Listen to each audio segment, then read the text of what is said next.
Hi guys, and मैं आज आपको दिखाने जा रहा हूँ इसके डोर्स जो 90 डिग्री खुलते हैं।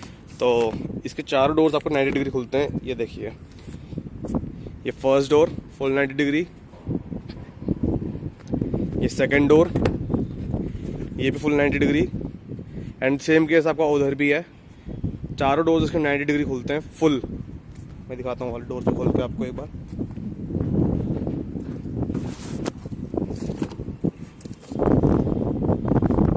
ये भी आपको फुल 90 डिग्री पे है, एंड ये भी आपका। तो जब आपके चारों डोर्स फुल 90 डिग्री पे खुल जाते हैं तो कुछ इस टाइप से आपकी पूरी कार लगती है देखने में। एंड एडवेंचर पर्सोना कलर है तो बहुत अच्छा लगता है इसका कलर भी।